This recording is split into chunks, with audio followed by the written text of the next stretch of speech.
Sur le troc, je suis venue parler de l'importance qu'a notre environnement et comment c'est important de planter pour pouvoir avoir toutes les vertus du jardinage qui est l'observation, la patience, la persévérance et la passion. Donc quand on va planter, on va commencer par observer, on va commencer par apprendre des choses, on va échanger avec le voisinage, que ce soit sur des conseils, que ce soit des plantes.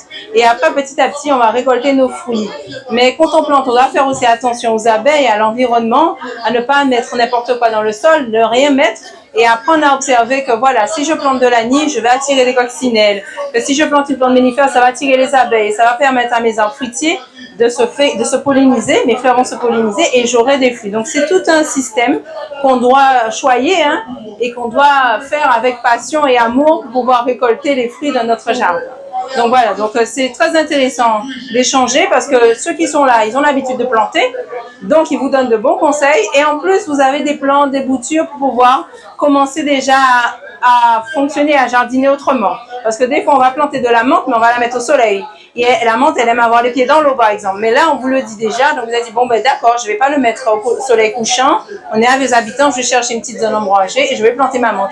Et je ne vais pas chaque fois perdre ma menthe. Donc, on ne va pas répéter les mêmes erreurs parce qu'on échange, on est dans le partage et on est là pour voilà, vous donner envie de jardiner et d'améliorer ce que vous savez déjà faire. Oui, ben, c'est chercher à avoir pas mal d'espèces qui vont attirer les abeilles et inciter même le voisinage à ne pas forcément raser, passer la débroussailleuse. S'ils n'ont pas l'intention de faire quelque chose avec la petite parcelle, c'est pas la peine de raser. Laissez les petites plantes sauvages qui souvent en plus sont comestibles. Donc eux-mêmes peuvent avoir un intérêt alimentaire, mais qui fait que voilà, les abeilles vont pouvoir avoir ces fleurs à polliniser. Donc cherchez vraiment et inciter les gens à ne pas utiliser de produits parce que quand on utilise un produit pour tuer un insecte, on tue tous les insectes. C'est insecticide. Il a tué tout insecte. Il n'y a pas qu'à choisir. Donc, abeille là qu'à passer à dents aussi. Donc, il faut nous apprendre que pas parce qu'il y a mille pattes là, pas bon, qu'il faut tuer, pas parce qu'il y a un modèle, qu'il faut un jardin là, il y a un jardin là. Donc, il faut nous apprendre à respecter ces insectes-là. C'est pareil, ou qu'ils vont en guêpe, c'est un guêpe, vous voyez. Mais à pas grande raison pour mettre des produits, pour tuer. C'est à nous à faire attention à eux. Il peut qu'attaquer au conseil, il attaquer au signe. Il y a qu'à ça ou qu'à tirer. Mais il faut nous respecter, parce que nous besoin. Le rôle du volet des groupes, c'est de remettre au bout du jour tout ce qui est agriculture, tout ce qui est pêche et développement durable dans la commune. Dans notre politique, c'était de remettre que les vieux habitants redeviennent le flambeau qu'il était en tout ce qui est agriculture. Donc tout cela, on a commencé par le troc végétal. Pourquoi ce troc végétal? C'est pour inciter les gens à remettre en place les jardins bocase. Vous savez que traditionnellement, les jardins bocase est en trois parties: le jardin ornemental, le jardin potager et le jardin médicinal. Et comme ça, quand les gens recommencent à planter, ils voient le bienfait de la terre, ils voient le plaisir de pouvoir s'autosuffisance alimentaire, ils voient le plaisir parce que la terre relaxe. Et après, les enfants qui vont voir les parents qui font auront envie, c'est leur donner envie d'avoir envie pour pouvoir après venir trouver un petit qui me dit: Madame Kamalé, moi je vais t'installer comme agriculteur. Et là, on va rentrer dans une démarche de formation et d'installation. Le principe du troc végétal, c'est que chacun vit avec ce qu'il a chez lui et qui troque avec ses voisins, ses amis pour pouvoir échanger ce qu'il n'a pas afin de pouvoir embellir, étoffer son jardin.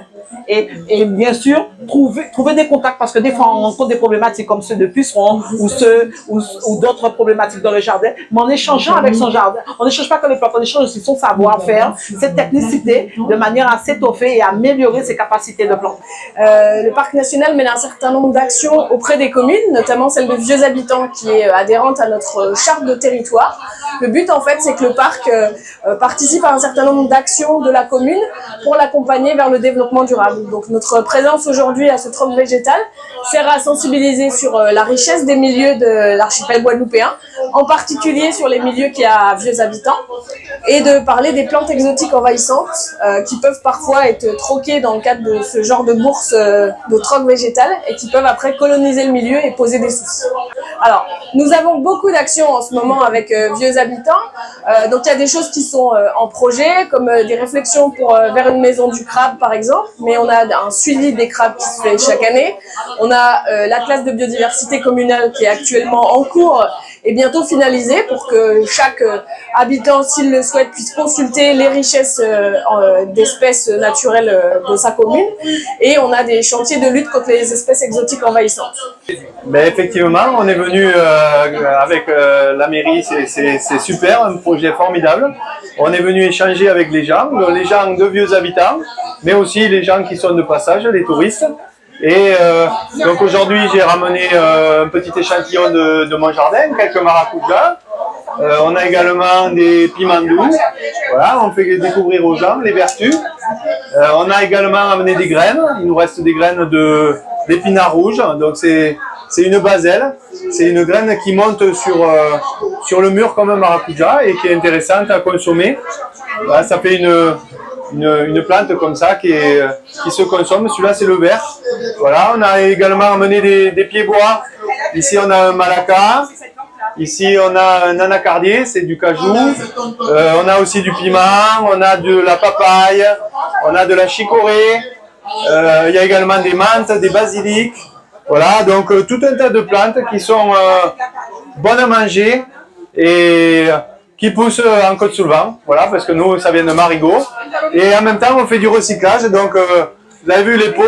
Les pots, c'est du recyclage. Voilà, on essaie de trouver des moyens de transformer les produits qui sont jetés sinon dans la nature et qui vont dans la mer ou dans la rivière. Très bien. Ben, il faut savoir que déjà je félicite l'organisation, hein, c'était une très bonne idée. J'ai fait pas mal d'échanges, les gens on découvre, c'est bien comme idée. Alors moi, à mon niveau, j'ai ce qu'on appelle un jardin créole, mais la particularité de mon jardin, c'est que j'ai une partie plantée à la verticale. Vous allez voir que les plantes sont à la verticale, mais l'originalité, c'est que je récupère des bidons à eau, des bidons, sans faire de la publicité, hein, des bidons de Matouba et autres, et que j'arrange et que je plante là-dedans. Et il y a des plantes qui peuvent rester dans la bouteille jusqu'à consommation. Il y a d'autres qu'il faut transférer en terre pleine. Mais sinon, c'est une idée que j'ai eue et que je pense que ça peut faire ça quand même.